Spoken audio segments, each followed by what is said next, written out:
Moltes gràcies a tothom per ser aquí, els qui sou aquí, els qui ens seguiu de casa, moltes gràcies al MNAC per acollir-nos.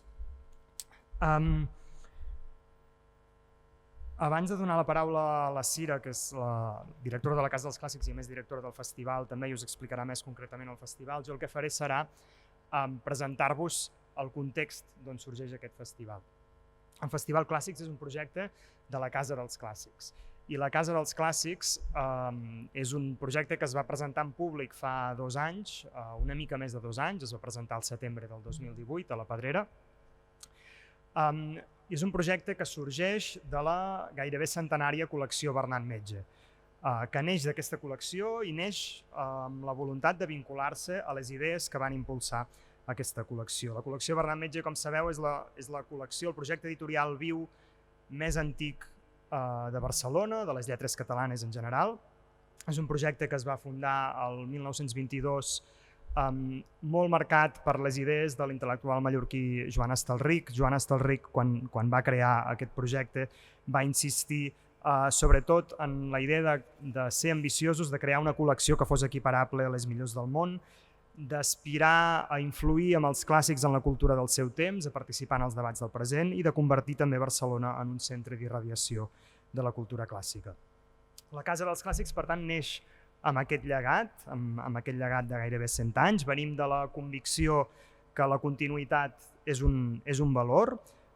Venim també d'una mirada universal sorgida de la tradició pròpia, de la convicció que la cultura és un pilar fonamental de la societat i de la implicació en els debats del present. Tot això ho resumim amb una expressió que repetim sovint, que és la idea de posar els clàssics al centre del món d'avui i dels debats del present. Per nosaltres els clàssics no són ídols per venerar, sinó que més aviat són una força, són un exemple, són un desafiament, són llibres que han resistit el pas del temps i que encara avui ens parlen de coses que ens preocupen o ens enlluernen o fan trontollar els nostres prejudicis. En aquest sentit, justament perquè són llibres que han resistit el pas dels segles, són essencialment intempestius i això vol dir que són més actuals que qualsevol notícia. En un món fascinat per la immediatesa, ens interessa que els clàssics ens donin distància. En un món fascinat per la velocitat, ens interessa la lentitud que requereixen els clàssics i en un món meravellat amb l'èxit instantani, creiem que és més necessària que mai la profunditat històrica i la confiança en la continuïtat. Amb aquestes idees de fons, la Casa dels Clàssics ha anat desplegant unes activitats aquests últims 2 anys. La primera va ser l'acte de presentació que vam fer a la Pedrera fa 2 anys amb el pintor Miquel Barceló, on vam presentar una obra de bibliòfil, Aurea Dicta, una obra de Miquel Barceló, una obra que ens omple d'orgull i que és una de les bases de la Casa dels Clàssics. I al llarg d'aquests 2 anys hem anat desplegant el nostre projecte editorial, hem continuat publicant els llibres de la Bernat Metge, per exemple, hem fet una nova traducció de la poètica d'Aristòtil, hem anat completant les tragèdies d'Eurípides. Hem començat a publicar també una col·lecció de butxaca, la Bernat Metge Essencial, on acaba de sortir, per exemple, la defensa de Sòcrates, i els qui sou aquí us podreu endur l'edició de les Metamorfosis d'Ovidi dins d'aquesta col·lecció, la Bernat Metge Essencial, i també hem començat una altra col·lecció que és la Bernat Metge Universal, amb la voluntat d'arribar a clàssics de totes les èpoques i totes les literatures, que ha començat amb la Ilíada, en traducció del Pau Sabater, i amb el Robinson Crusoe de Daniel Defoe, en traducció d'Ester Tallada.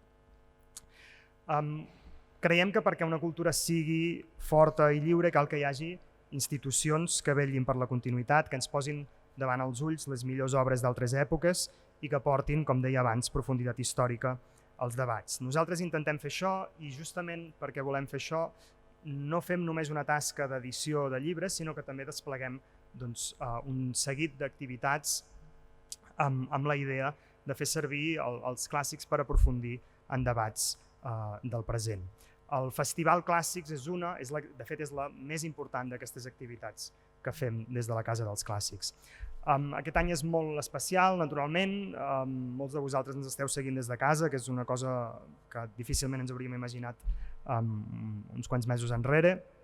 Hem viscut un any en què hem tingut la sensació que un món s'acabava i que un altre món començava. Per tant, és un any en què ens hem preguntat moltes vegades què volem conservar, què volem llançar per la borda, què n'hem de fer de les coses que conservem. Nosaltres teníem previst publicar en aquest any, i ho hem acabat fent, un llibre, el Robinson Crusoe, com es deia, de Daniel Defoe, que el vam començar a treballar en un moment en què no ens imaginàvem que ens cauria una pandèmia a sobre, i al final aquest llibre s'ha convertit en una paràbola de la nostra situació. Robinson naufraga i va parar a una illa deserta i amb les restes de la civilització que ha pogut conservar intenta construir un món nou. Nosaltres ens trobem en aquest mateix moment, intentant construir un món nou amb les restes que ens semblen més útils del món del passat, i creiem que els clàssics poden fer un paper molt important en aquest context. Res més per part meva. Cira, dono la paraula. Gràcies, Raül. Bé, doncs com us explicava el Raül, el Clàssics, el Festival Clàssics és la iniciativa des de la Casa dels Clàssics. Volem anar més enllà de l'edició, la traducció i la preservació dels textos per portar el text a altres llenguatges i a altres formats per arribar a altres espais. I és per això que des del Festival Clàssics posem els textos en mans de creadors i de pensadors actuals perquè els reinterpretin i perquè ens ajudin a repensar tant el present com el futur. I d'aquesta manera aconseguir arribar a espais molt més amplis, transversals i a la societat en general i al carrer per fer que els textos clàssics ens parlin a tots. L'any passat, en la seva primera edició, el Festival Clàssics es va centrar en el tema de la bellesa. I el que vam fer va ser encarregar a artistes de tot tipus de disciplines que creessin obra nova inspirats en textos clàssics. I va ser així com la Sílvia Pérez Cruz amb l'Andrés Corchero aquí en el Manac feien un espectacle de música i dansa, o l'Àlex Rigola i la Tanit Plana feien una instal·lació participativa, el Roger Mas amb la Maria Cabrera, tot un conjunt d'artistes de diverses disciplines van crear obra nova inspirats en textos clàssics per parlar sobre la bellesa.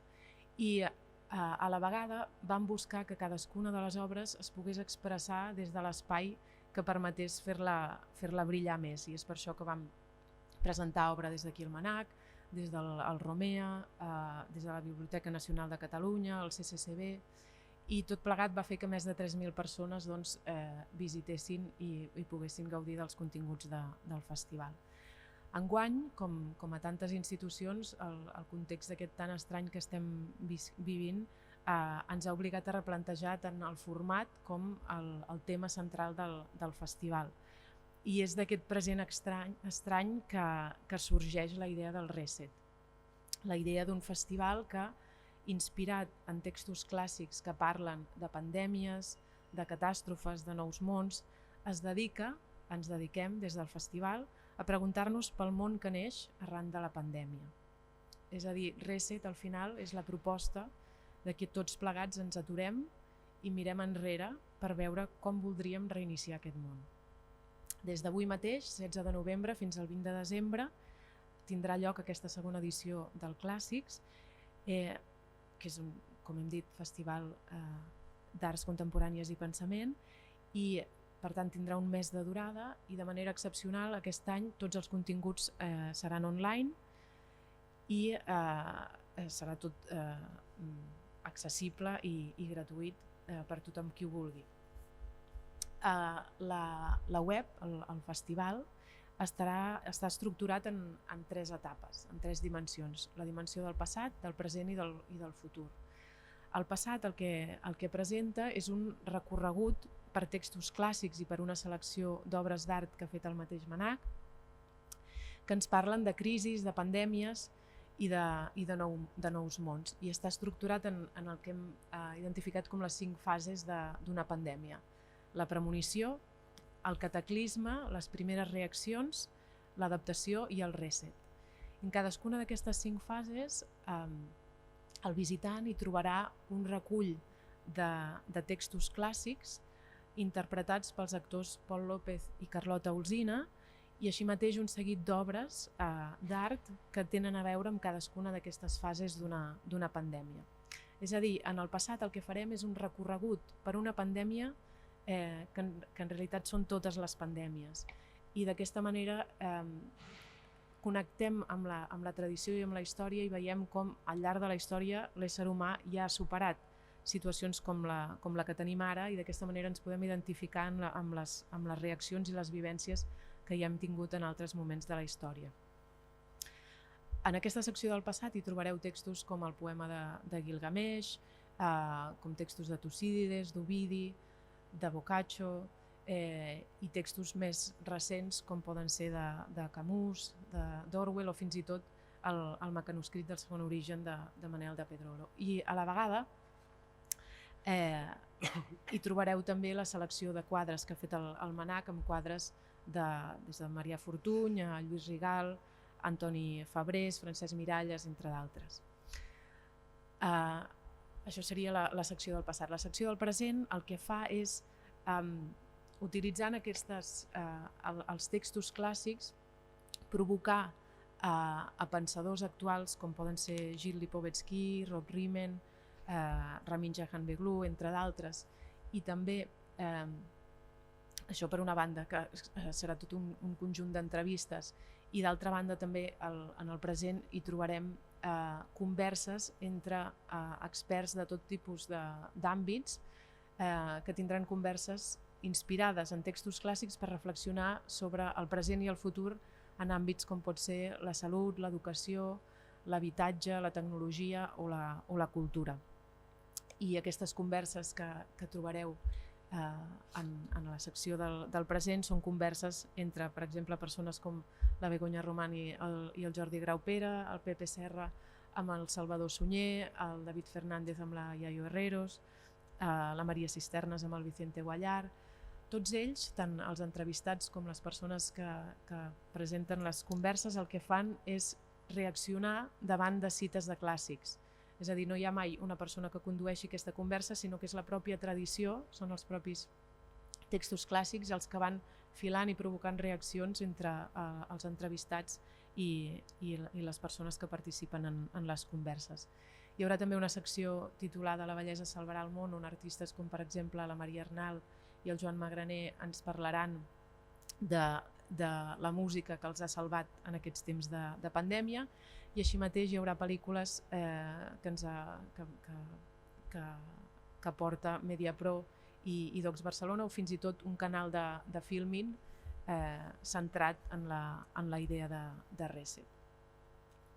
Tot plegat configurant continguts que s'aniran presentant cada dia des d'avui fins al 20 de desembre. I la tercera secció del festival és el futur, és l'espai on el que ens agradaria és que la ciutadania, que tots nosaltres, puguem contribuir i dir la nostra a les reflexions que hauran presentat els pensadors i les persones que faran converses en l'espai del present. Tot això, aquestes tres dimensions, el festival que ens fa un recorregut pel passat, pel present i pel futur, ha estat possible gràcies a l'ISEC i a l'Ajuntament de Barcelona, gràcies al MNAC, que com deia ha fet una magnífica selecció d'obres d'art, a Filmin, que inclou un canal del festival en la seva plataforma, a la Filmoteca de Catalunya, que s'ha dit 3 peces interessantíssimes que es presentaran durant el festival, a Mediapro, a l'Auditori i també a Docs Barcelona. I finalment ens fa molta il·lusió presentar-vos l'espot que forma la campanya del festival i que m'agradaria que primer visionéssim per després explicar-vos una mica d'on sorgeix la idea.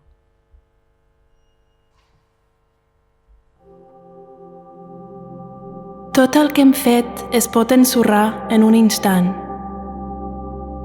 però el desig d'aixecar-nos és més fort que la desfeta. Potser és la capacitat d'adaptar-nos a allò que ens defineix com a humans. I encara que no puguem abraçar-nos, rere la pantalla, fem néixer nous mons. Fes Reset. Torna al Festival Clàssics.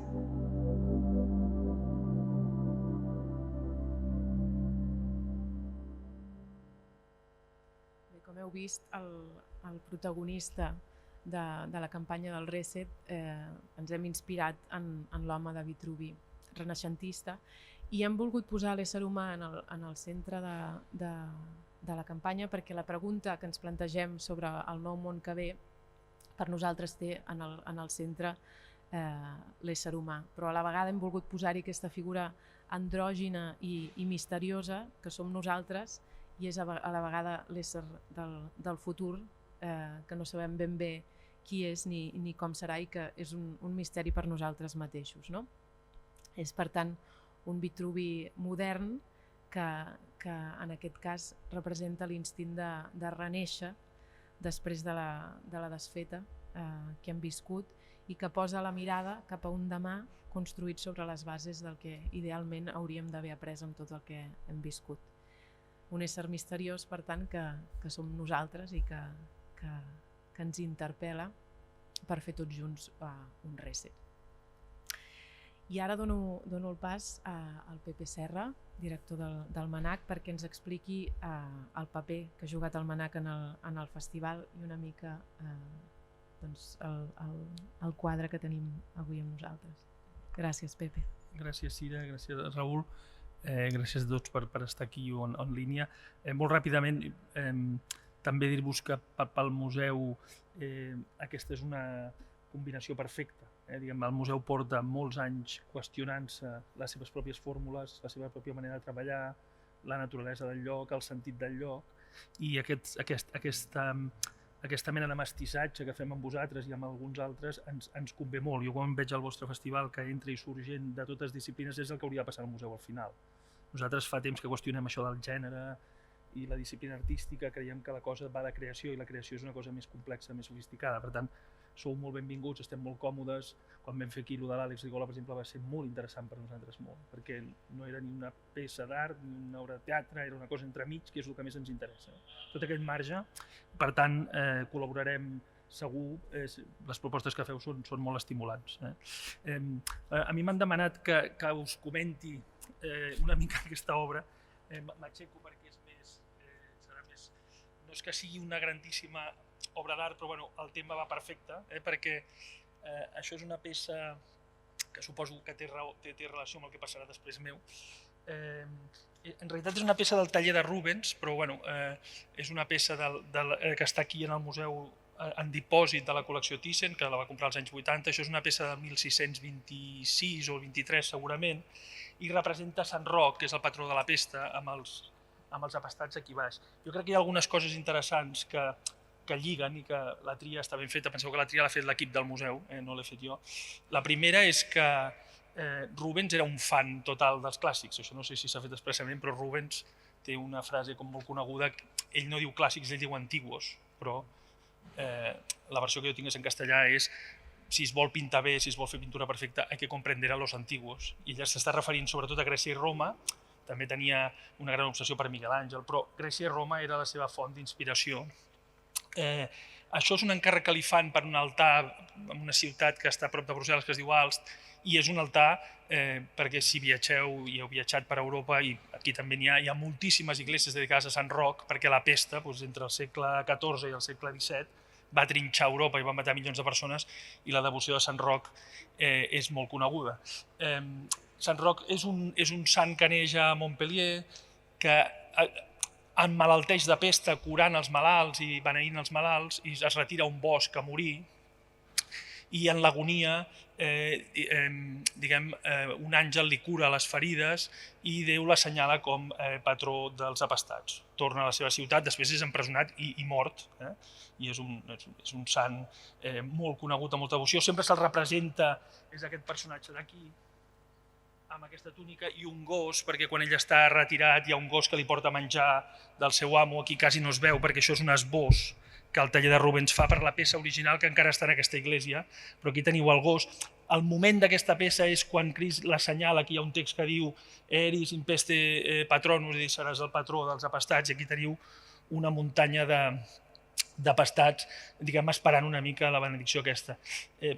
Aquest quadre digitalment es pot veure molt bé les qualitats del quadre, més que aquí on estem, en aquesta sala, però hi ha algunes coses que són interessants. Una també és que, això que us deia, la devoció de Sant Roc, per exemple, no sé, a Barcelona, ho he estat mirant, les festes de la plaça Nova de la catedral de Sant Roc, que són de 1689, és de lo més antic que hi ha, però és una devoció després molt coneguda i molt... L'altre dia mirava les dades, que estem parlant de centenars de milions de morts per aquesta pesta que sembla que arriba a través de la ruta de la seda. Llavors, una cosa que és molt divertida és que he agafat alguns dels textos que es dictaven a l'època, per exemple, en el 17, que és quan es fa aquest quadre, las medidas importantes de tomar por las autoridades locales, limpieza de las calles, control de las aguas, pueblos y personas, impedir la entrada en ciudades y pueblos, aislar a los enfermos, con la condició que queden incomunicados. Et llegeixes una quantitat de textos que hi ha d'època i, francament, és tremend com s'assembla al que ens està passant ara, amb unes conseqüències, si voleu, molt pitjors, però a més es veu molt bé com impacten la gent pobra i no en els rics en aquestes grans festes quedaven aïllats a les cases i salvaven, els pobres se'ls retirava fora ciutat i morien desemparats una mica, que és el que aquí representa Rubens. Rubens era l'artista preferit de Felip IV, la majoria dels quadres de Rubens els trobareu al Prado. Aquí hi ha aquesta peça i alguna altra al museu, però trobo que està molt ben triada des d'aquest punt de vista. En el fons, aquí hi ha un dramatisme una mica exagerat, però aquests malalts, segons en quins contextos que hem viscut últimament, tenen una certa força. Aquí veieu en el sant, aquí no es veu bé des de lluny, però a darrere es veu una mica el marc de la iglesia, que és on ara està aquesta peça, que si aneu a un poble que es diu Aalst, que s'escriu amb 2 As, trobareu l'original de Rubens. Però jo crec que amb això...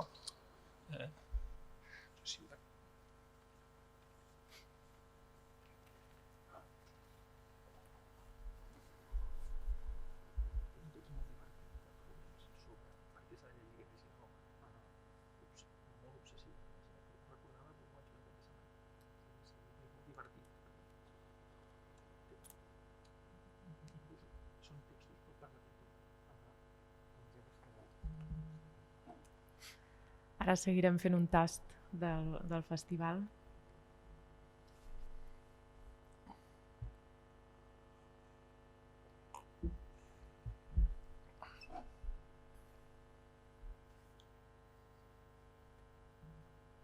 Hola.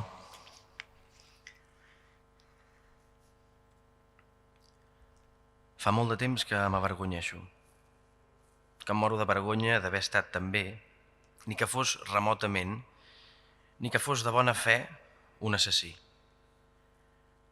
Amb el temps he arribat a adonar-me que fins i tot els que eren millors que els altres avui no podien estar-se de matar o de deixar matar, perquè això formava part de la lògica en què vivien i que en aquest món no podem fer ni un gest sense exposar-nos a fer morir algú. Sí, continuo avergonyint-me'n. He arribat a la convicció que tots vivim en la pesta i he perdut la pau. Encara la busco ara, tractant de comprendre tothom i de no ser enemic de ningú. Només sé que cal fer tot el que es pugui per no ser un empestat i que solament això ens permetrà d'esperar la pau o una bona mort, en últim terme. Només això pot alleujar els homes i, si no salvar-los, almenys fer-los el menor mal possible i, a vegades, fins i tot una mica de bé. Per aquest motiu m'he decidit a refusar tot el que, de prop o de lluny, per bones o males raons, fa morir o justifica que es faci morir. Per aquest motiu també aquesta epidèmia no m'ensenya res, sinó és que cal combatre-la al vostre costat. Sé de ciència certa que cadascú porta la pesta en si mateix, perquè ningú del món no se n'escapa. I cal vigilar-se tota hora per tal de no ser arrossegat en un minut de distracció a respirar sobre la cara d'un altre i a encomanar-li la infecció. El microbi és natural. La resta, la salut, la integritat, la puresa, si voleu, és un efecte de la voluntat i d'una voluntat que mai no deu flaquejar. L'home honrat, el que no infecta gairebé ningú, és el que té més poques distraccions. I quanta voluntat i quanta atenció calen per a no distreure's mai. Sí, Rier, és molt fastigós això de ser un empestat, però encara resulta més fastigós no voler ser-ho. Per això tothom sembla exhaust de forces, ja que avui tothom està una mica empestat. Però també és per això que alguns, que volen deixar de ser-ho, coneixen un màxim de cansament, del qual res no els deslliurarà sinó la mort. D'aleshores ençà, Sé que al món no serveixo per a res i que a partir del moment que he renunciat a matar m'he condemnat a un exili definitiu. Són els altres els qui faran la història. Així mateix sé que en aparença tampoc no puc jutjar aquests altres. Em falta una qualitat per a ser un assassí raonable i això no és un mèrit, esclar. Però ara consento a ser el que sóc. He après la modèstia. Solament dic que en aquesta terra hi ha plagues i víctimes i que tant com sigui possible no s'ha de consentir d'estar amb la plaga. Potser això us semblarà una mica simplista i jo no sé si ho és, però sé que és la veritat. He sentit tants raonaments que han estat a punt de fer-me perdre el cap i que l'han fet perdre a d'altres persones fins al punt de dur-los a consentir l'assassinat, que he comprès que tota la desgràcia dels homes procedia del fet de no usar un llenguatge clar. Per tant, he pres la decisió de parlar i d'obrar clarament a fi de posar-me en el bon camí. En conseqüència, dic que hi ha plagues i víctimes, i res més. Si dient això jo esdevinc plaga al meu torn, almenys no en sóc còmplice. Tracto de ser un assassí innocent. Ja veieu que no és una gran ambició.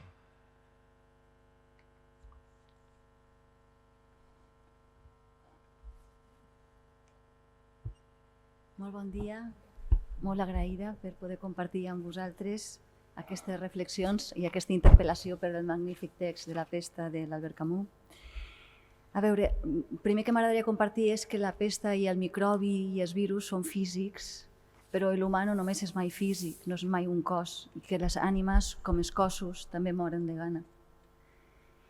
I aquí el que mata no només és el virus, sinó també la complicitat de o ser víctima o ser plaga. No? I la condició d'interdependència, de fragilitat, de vulnerabilitat, de ser afectat, és que aquí el que se reivindica com allò que ens constitueix com a humà i reconciliar-nos amb aquesta feblesa, amb aquesta condició constitutivament de fal·lible, vulnerable, és possiblement el que ens salvarà. No? El text, a més, parla de la voluntat, no? De la voluntat ferma i perseverant, i jo diria de viure. Però no de viure de qualsevol manera, sent un assassí, sinó de viure pensant tota l'estona què tipus de persona vull ser-hi, què tipus de vida volem viure i què tipus de món volem crear reconciliant-nos amb la nostra condició de víctima. Llavors, la pregunta potser ara caldria fer-se és, amb aquest reset que volem fer, què és el que cura? No? Més enllà de la curació, més enllà de la total curació, que seria oblidar-nos de la nostra condició de víctima, de la nostra condició fal·lible, què és el que realment ens fa dignes de viure la nostra condició humana? No? I em sembla que clarament en el text s'interpel·la a el que cura l'ànima és precisament la conversa, el parlar clar. No? El que cura són els amics i les converses. I estem precisament celebrant un festival que ha estat iniciat en la segona aquesta edició per la Casa dels Clàssics. I jo crec que valdria la pena tornar a recuperar els dos grans conceptes de casa i clàssic. Perquè cal recuperar la casa, perquè ens l'han expropiada.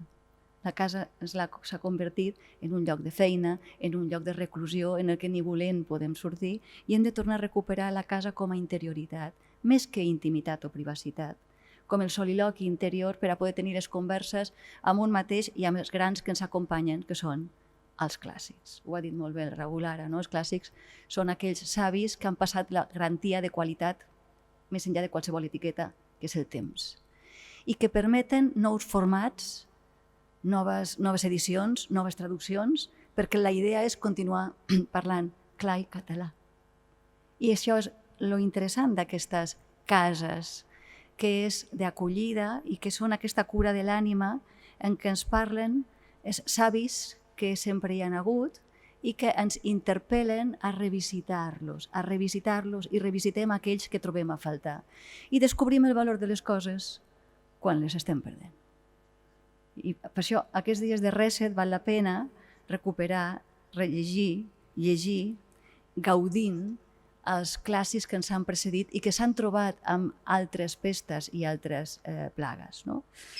Jo voldria acabar en què el festival és una festa, i és una festa amb les condicions de seguretat que ens obliga aquest any, no? Per tant, a casa. Però ha de ser una festa amb companyia, com han de ser les festes, amb companyia, d'estar-hi junts. M'agradaria acabar amb les reflexions de la Hannah Arendt, no? La condició humana és la seva finitesa, la seva finitud, la seva mortandat i, per tant, la seva condició de víctima. No podem superar més que aquest virus, però vindran altres. I està molt bé posar tota la ciència que calgui perquè el tema del físic, el tema del cos, es pugui curar. Però el que ens diferencia com a humans és precisament el reconciliar-los amb la nostra condició de fragilitat i d'afectabilitat. Vindran altres. La tradició ens ajudarà a com viure amb aquesta nova forma, noves, mal anomenades, normalitats, com reconciliar-nos amb la nostra condició després d'haver perdut una determinada manera d'inconsciència, d'ingenuïtat, de pensar-nos prepotents que ja ho havien superat tot i que res ens destruïa de cop i volta al món. Aquest res ens anima, com deia Hannah Arendt, a recuperar, a part de l'afectació que és típicament de la condició humana, constitutiva de la condició humana, els altres dos ingredients de la condició humana, la pluralitat i el néixer.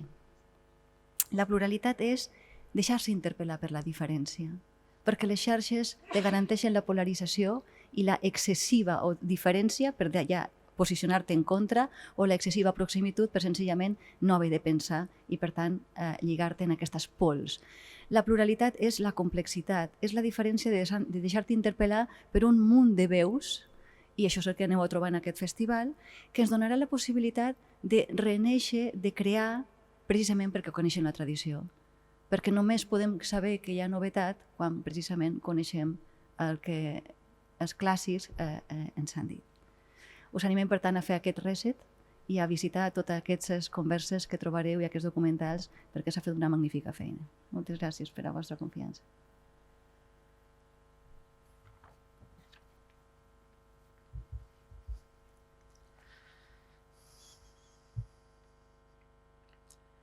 Escoltant els crits d'alegria que pujaven de la ciutat, Rie pensava que aquella alegria estava sempre amenaçada, perquè ell sabia el que la multitud joiosa ignorava i que es pot llegir en els llibres, que el bàcil de la pesta mai no mor ni desapareix, que pot estar adormit durant desenes d'anys en els mobles i en la roba, que s'espera pacientment a les cambres, als cellers, a les maletes, als mocadors i als paperots, i que potser vindrà un dia que, per a dissort i alliçonament dels homes, la pesta despertarà les seves rates i les enviarà a morir en una ciutat feliç.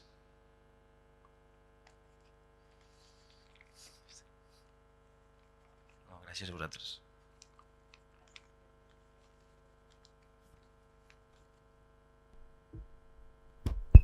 Ara sí. Deia que gràcies, Pol, gràcies, Pepe, gràcies, Begoña. El que acabem de veure és un tast del festival. Són les lectures de textos clàssics que hi trobareu fetes per la veu del Pol López i la Carlota Olsina. Són converses fascinants i que ens faran reflexionar molt sobre el present i el futur per persones com el Pepe o com la Begoña. I, Pol, m'agradaria saber una mica com has viscut tu aquest exercici de lectura de textos clàssics que ens parlen de pandèmies, de catàstrofes, de nous mons. Com l'has viscuda? Bé, per mi ha estat com sort, no? De poder... És quan pren sentit una mica el teu ofici, no? El meu. En aquest cas és que pren molt sentit. És una mica de... Vull dir, tens el privilegi, la sort de poder estudiar, dir i recórrer a la intel·ligència i el pensament d'aquestes veus, d'aquestes ments. I per tant pren molt de sentit. Bàsicament el que m'ha agradat més, és molt essencial, però és el que més m'ha recorregut i tampoc em vull extendre, és que el desig per comprendre tant l'ànima humana com el món és una cosa que està en qualsevol dels textos clàssics, per això són clàssics. I això es transmet. I la idea, el fet de transmetre aquesta idea, crec que és una de les qüestions que ha de ser més essencials en la nostra espècie, al cap i a la fi. És això, sí. Sí, és ben bé això, és l'essència d'això el que trobarem en el festival. I que ha sigut un plaer, moltes gràcies. A tu. M'ho he passat molt bé, m'agraden molt aquests textos, és un plaer poder passar per ells i servir-los, perquè al cap i a la fi el fet de llegir-los tampoc és que els encarnis del tot. Per tant, com que encara et pots ser més respectuós, perquè els encarnes lo just, saps? Els serveixes, que és aquesta accepció que també té la nostra feina, que sempre ha d'acabar sent això. I això ha sigut, sempre és plaent fer-ho. Que bé. Gràcies, Pol. Doncs des d'avui mateix, a la secció del passat del Festival Clàssics hi trobareu i podreu veure i escoltar les lectures que han fet el Pol López i la Carlota Alsina d'aquests textos clàssics des del Gilgamesh a Tucídides, Ovidi, Orwell, etc. Moltes gràcies a tots. Fins aquí la presentació del festival. Recordeu, doncs, com deia, que estarà online des d'avui, 16 de novembre, i fins al 20 de desembre, i que, per tant, ja podeu entrar i consultar els continguts a festivalclàssics.cat. Moltes gràcies per acompanyar-nos.